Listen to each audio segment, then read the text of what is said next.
Wow, sarap.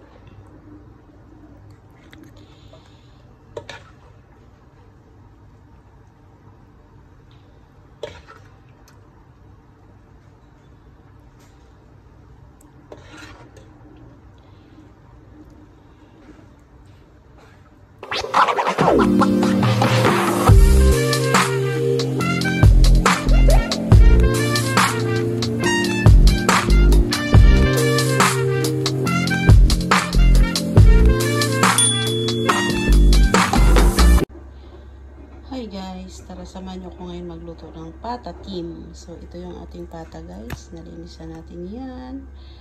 Meron tayong mantika of course, meron tayong brown sugar, paminta guys na buo, pamintang durog or crush, may toyo tayo, meron suka, at meron tayong pineapple juice. Dalawang pineapple juice guys. At of course meron tayong bay leaves, red chili, garlic, at ang ating onion. So let's start guys. Gayat na tayo ng sibuyas guys. Maraming sibuyas, mas masarap.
So, mag-isa tayo guys ngayon ng sibuyas.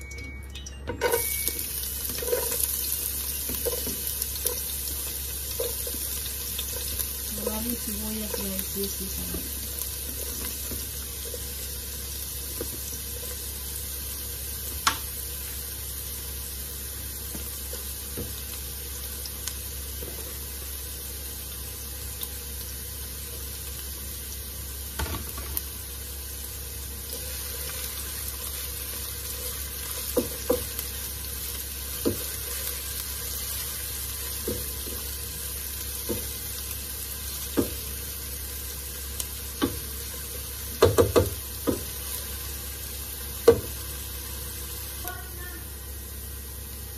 Maglagay na tayo ngayon ng garlic.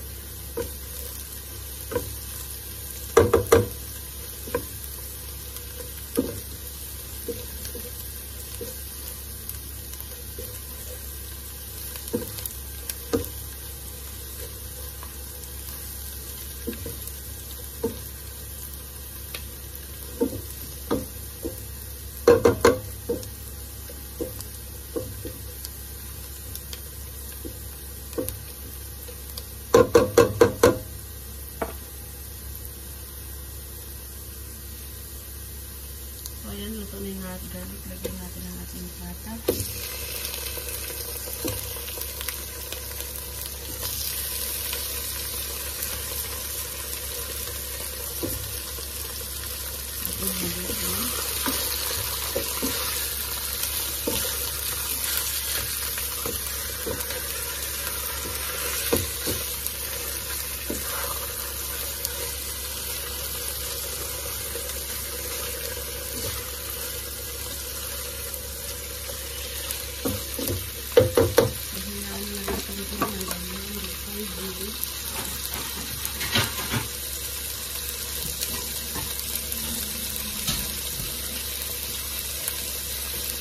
Yung ating patas.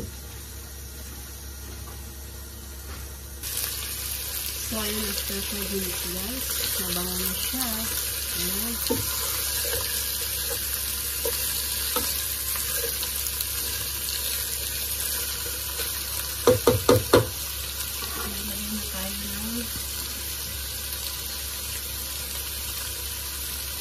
1 tablespoon of crushed garlic, ay crushed black pepper.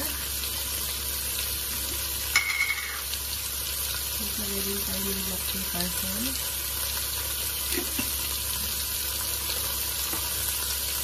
At nilagay natin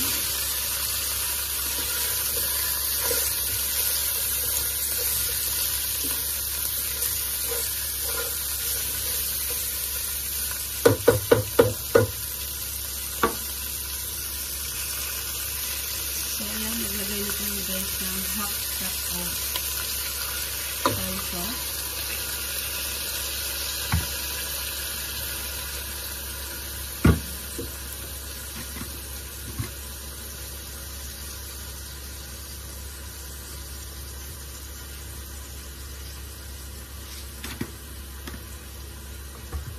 Three-fourth cup of brown sugar.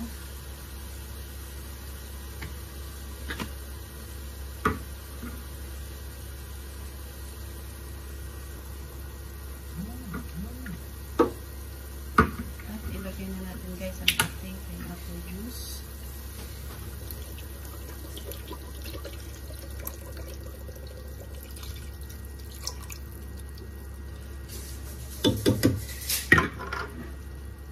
Dalawa guys, dalawa. Kasi ito na yung pampalambot natin sa kanya.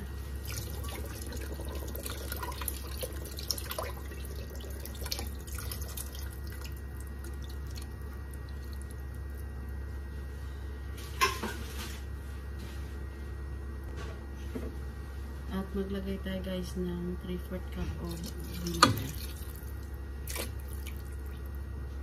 Huwag nating hahaluin guys.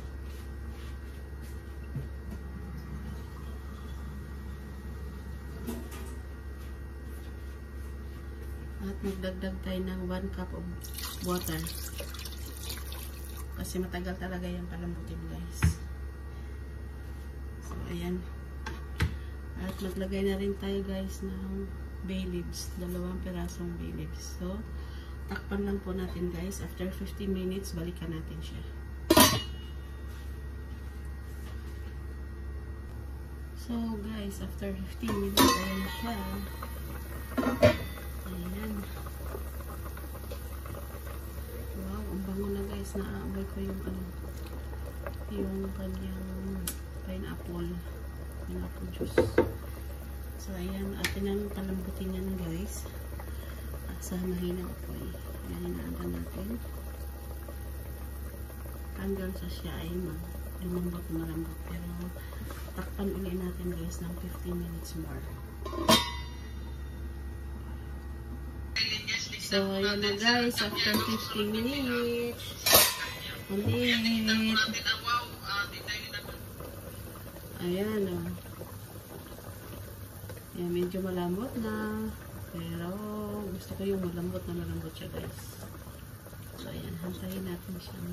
Malambot na malambot. Yung nagmimaltin sa ating mouse. So, ayan.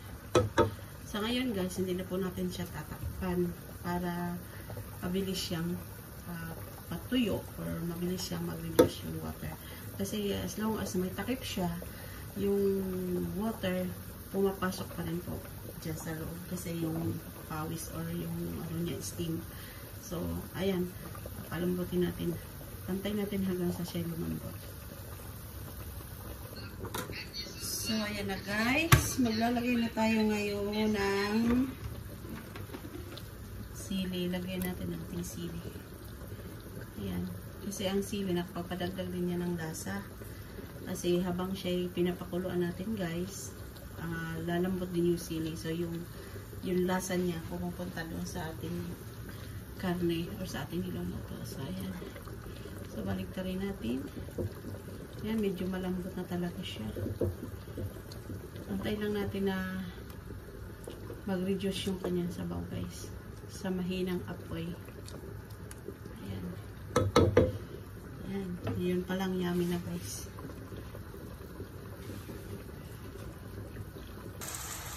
So, ayan na guys. Ito na yung ating tatapin.